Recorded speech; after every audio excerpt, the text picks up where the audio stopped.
Привет! Сегодня я хотел бы поделиться с вами невероятной историей, которая произошла около 3 лет назад и которая за считанные дни обошла весь мир и покорила сердце миллионов людей. Одри была обычной женщиной, которая любила детей и воспитывала 3 детей в одиночку. Как всякая хорошая мать, она старалась, чтобы ее дети ни в чем не нуждались, имея 2 работы и всегда покупая лучшие для них.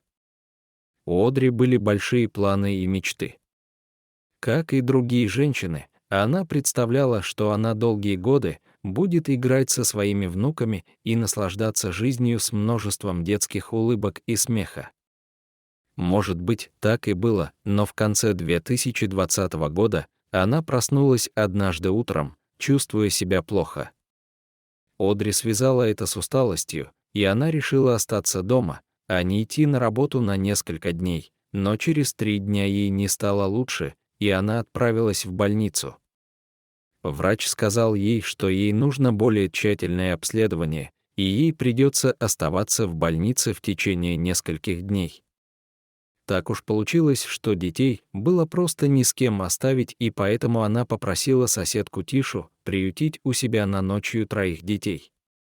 Женщина немного удивилась, однако, будучи сама матерью 5 детей, она сразу же согласилась. Кроме того, она объяснила соседке, что ей придется провести ночь в больнице, чтобы сделать анализы. В то время она понятия не имела, что ее жизнь так сильно изменится. На следующий день девушка пришла домой совершенно разбитая и расстроенная. Было видно, что она убита горем, но ничего не сказала. Старшая дочь соседки решала все-таки выяснить, в чем же дело. Эта новость навсегда изменила ее жизнь. Врачи обнаружили, что у Одри был рак желудка 2 степени, и у нее оставалось мало времени. Одри знала, что умирает, но больше всего ее волновало не ее будущее, а судьба 3 ее детей.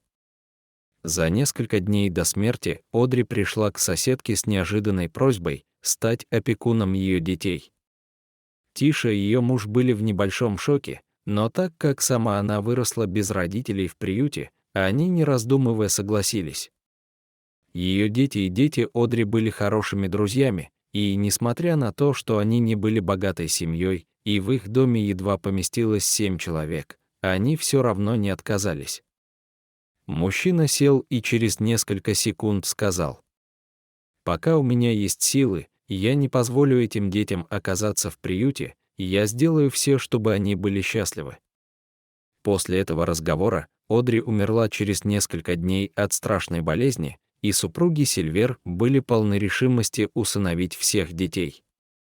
Однако жить в таком маленьком доме, такой большой семьей было тяжело.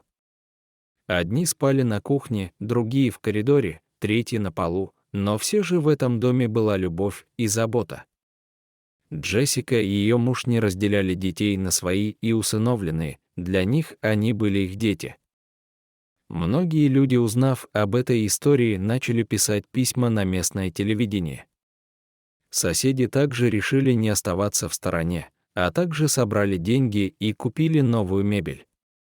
Помогли сделать ремонт в доме, разделив детскую на 2 маленьких спальни, чтобы у каждого было свое спальное место.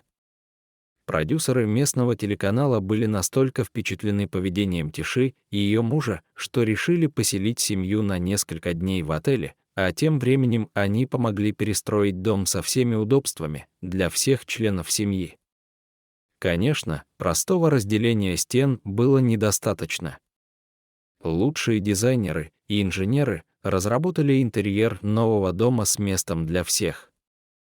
Реконструкция дома заняла меньше месяца, но когда семья вошла в свой новый дом, они потеряли дар речи. Дети расплакались, увидев свои новые комнаты. Родители удивлялись функциональной гостиной и кухне, и это был эмоциональный момент, когда новая мебель была встроена и разделена на несколько жилых помещений. Но это было еще не все. В обществе, где родители высоко ценились, помимо ремонта от местного телеканала, Им также выдали сертификат на годы бесплатной еды для всей их семьи. И пока они были на 7-м небе от счастья, произошло то, чего никто не ожидает. Ведущий телеканала взял небольшую коробку и передал его старшему сыну, которому было 18 лет, и он не поверил своим глазам, когда открыл ее, потому что в ней был чек на большую сумму денег, которую он мог потратить на покупку собственного жилья. Но это еще не все. Ведущий попросил их выйти на улицу, где их ждал новый автомобиль для всего семейства. От всего этого Тиша расплакалась и сказала, что она не заслужила всего этого, так как ничего особенного не сделала. Но все люди, присутствующие на этом торжестве, сказали, что заслужила все это как никто другой. Ведь на такой героический поступок способен не каждый.